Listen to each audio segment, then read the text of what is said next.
Well, hello everyone. Oh no, what is Lauren doing in the woods again? Well, I'm about to go on a bit of a schizo Ted Kaczynski rant here, but not actually FBI. Please just leave me alone. What I mean is I go to the woods when I'm here to have unsolicited, unscripted rants.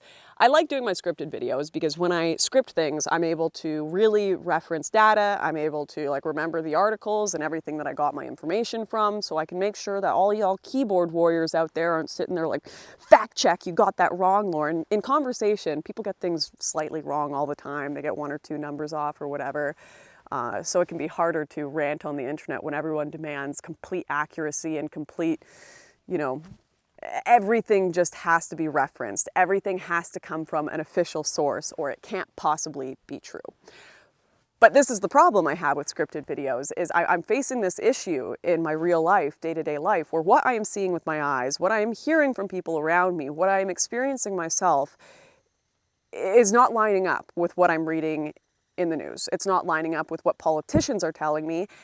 And I think it's really blinding a lot of the people around me from making good decisions, from making good investments, good political votes, whatever it is, because we've been taught not to trust our eyes and to trust the data, to trust what we hear in the news, to trust what our politicians and our leaders tell us, right? Don't believe your eyes, believe what the experts tell you. And those two things are not lining up around me. One big one, for example, I grew up in the Vancouver area in British Columbia, and they've always had this street called Hastings Street. And it's got, East Hastings in particular, it's like insane for homelessness and addiction. It's like zombie apocalypse when you drive through there. It's really bad. Anyways, it's always been like a rough area, but I drove through there for the first time in years, and it's not just like one rough area anymore. It is like a whole ass city within the city. It used to be like a 5-minute drive through there. Now it's like a 20-minute drive. The place has massively expanded since when I was a kid, and I couldn't believe it. I couldn't believe that this was my city that I grew up in. And what shocked me even more thinking about it was the past 20 years, we have had such an emphasis on progress. We have had such an emphasis in helping the lower class, the underprivileged, trying to heal this problem of inequality. It has been slammed down our throats in our curriculums, slammed down our throats by government. We've had like 10,000 government initiatives opened to help people with progress in our society and equality, right?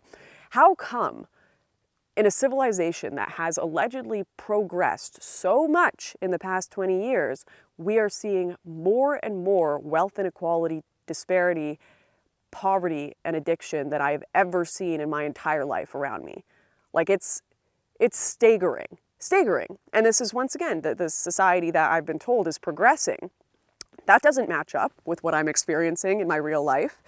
One thing that's been a really shocking experience for me that I never had when I was younger is I now know multiple people, families that are living in trailers, three right now, just in the area I'm at, and I'm outside of the city. I'm not in a super the priciest neighborhood or anything like that, right? Just this year I met a family, they had 3 kids, I think maybe even 4, because I think they had one on the way, 4 in a trailer, and they're both educated people with good jobs. I've never seen that in my life before, and I never thought I would witness that, but it's becoming like normal. Things are like unbelievably unaffordable. Everyone knows this. Everyone knows the gas prices are high. Everyone knows food prices are high, but I'm really seeing the brunt of it around me every day now, more and more. And it's got me thinking about the people in my life that are getting by, that are surviving. And by surviving, I mean they've got like a townhouse or an apartment and they're living paycheck to paycheck. No one's got houses anymore. That's like a thing of the past. A backyard, never heard of her, right? Everyone in my generation, even if you're making 6 figures, they just, houses are like a thing of the past.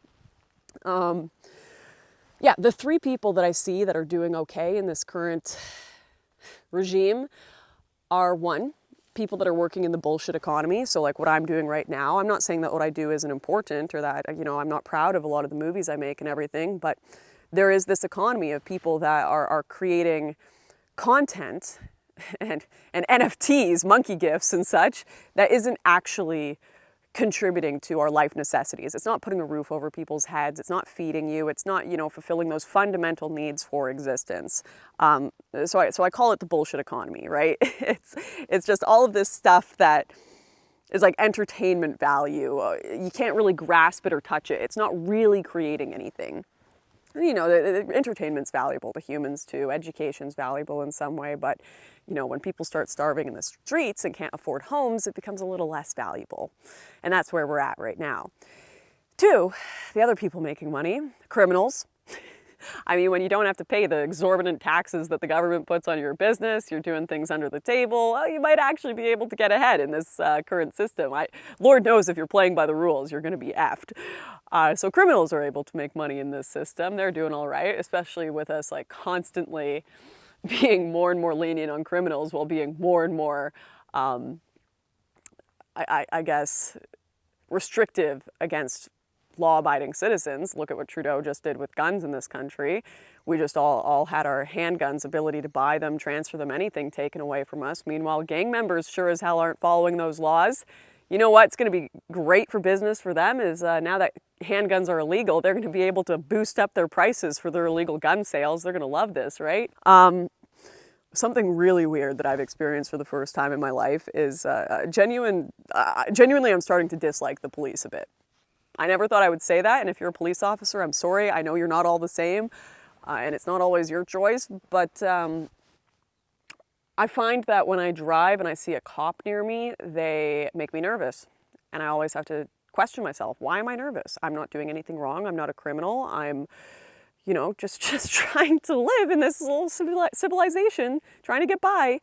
And I get nervous because I know they are more likely to spend their time pulling me over to give me some bullshit fine for a headlight problem than they are to be stopping like exorbitant crime in the community that I live in. Because they just like, they see a lot of the homeless crime, a lot of the addiction crime, they just see that as like frequent flyers. Oh yeah, they do that. Like, what are we gonna do? Put them in jail for, like, no, they don't do that. It's like catch and release. So the actual time they invest into, you know, getting money, into controlling people, they do it to the people who are going to listen to them. It's much easier for them to pull me over and give me a ticket for going 5 over the speed limit while picking up milk for my family or whatever, than it is for them to go and deal with like the homeless population or criminals.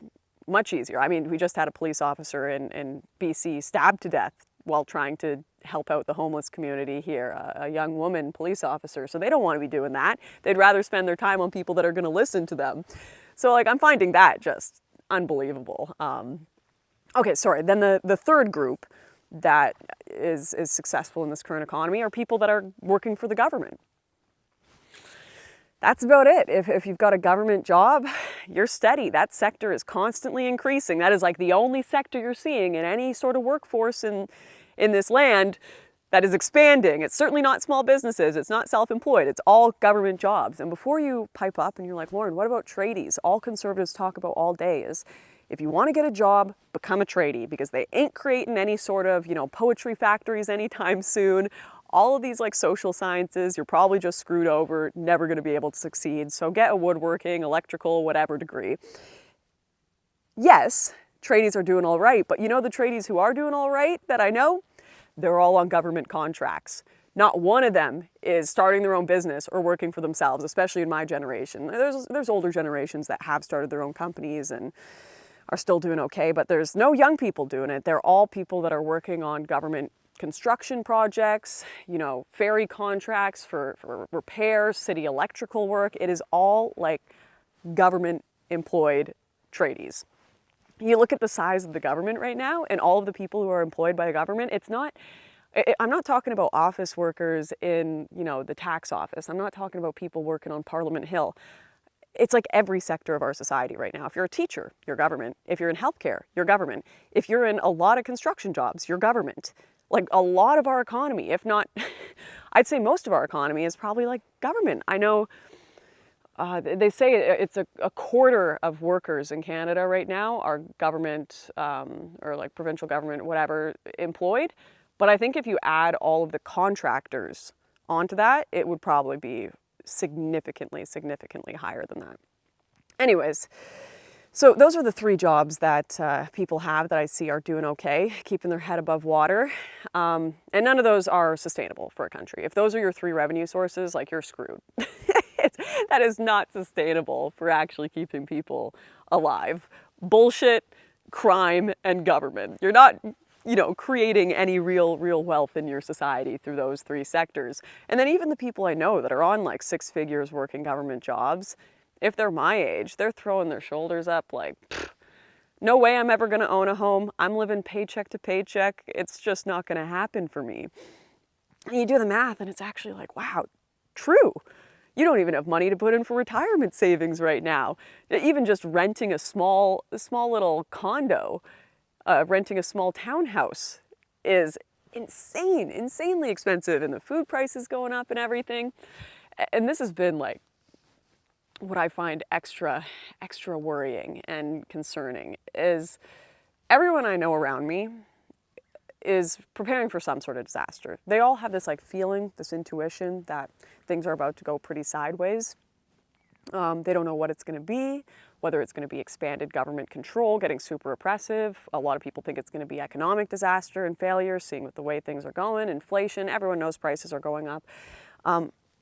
And everyone I know is preparing in some way, or not preparing but expecting. But the sad part is that when I talk to young people, it's not like, oh my gosh, a disaster is coming, I'm terrified. It's like, finally, I'm going to be able to buy a house. They're like counting on it. People's life plans right now, if you're in the younger generation, is, all right, I'm going to be able to get a house and maybe get ahead as soon as the economy crashes. I cannot emphasize enough how effed up your civilization has to be for your young people to see the only opportunity available to them in the collapse of your civilization. Like, that's what they're looking to for. Can't wait to pick up those houses when people default on their mortgages and their loans and everyone's effed over. Then I might have just a sliver of a chance at having a life in this country. Woo-wee! It's not good, guys. It's not good. And we're never going to be prepared for this or told this by the government, because the government have an incentive. They have an incentive to tell us everything's going fine. They have an incentive to tell us, and the media too, because half of them are being subsidized by the government. Here's why inflation is good for you all. Here's why it's all going to be just fine and just dandy. And it makes me feel like I'm losing my mind, because I'm sitting here looking around with my eyes. Nothing's going well around me. If food prices go up at all, half the people I know are going to be defaulting on something. And then I'm being told by governments that it's, this is just a small blip. This is natural. Keynesian economics is going to work just fine. We just got to pump some more, so give you guys like $500 stimuluses. It's going to be okay. And the media telling everyone that doomsday preppers and people that are predicting some sort of collapse are all insane schizophrenics. Well, I guess I'm a schizophrenic then, because things are not looking good around me. And I don't know if it's going to be a full civilizational collapse or just like a really bad economic depression, but yeah, anyways, I figured I'd go on this short rant just for the sake of getting it out of my system. A little bit of a short therapy session for me, and also for those of you out there who might be feeling the same way. Like, what you're observing around you is so much worse than how you feel the media and governments are portraying it, and you're really getting uncomfortable and anxious for something to happen, but you feel insane and like you're the only one experiencing that. You're not. You're not. Just no one wants to talk about it. No one wants to talk about it because it's easier to go with the comfortable approach of, I really hope everything's fine. I don't want the world to be a mess for my kids. I don't want the world to be a mess for my family. I don't want to go through that, right? So it's much easier to just kind of default to everything's going to be fine, but I don't think it is, guys. I don't think it is going to be fine.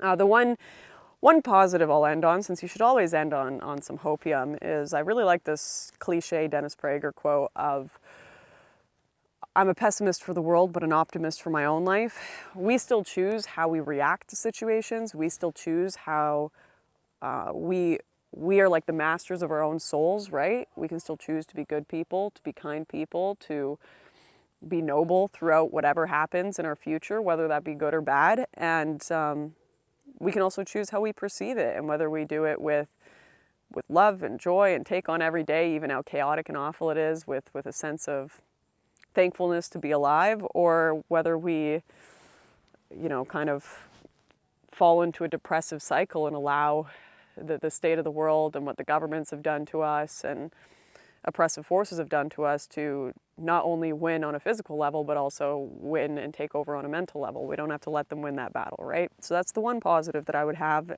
and I would end on. I don't think I have anything else positive to say, to be honest, though. I'm sorry, I wish I did. Shit's not looking good, guys. Shit's not looking good. But I hope you're all doing well. Let me know your thoughts. Let me know if I'm losing my mind. I'd appreciate it. Really, this is just like a test to see if I'm losing it. I will see you guys all next time. And let me know if you enjoy these forest rants. I'll come out and do them more often if you do. Chat later.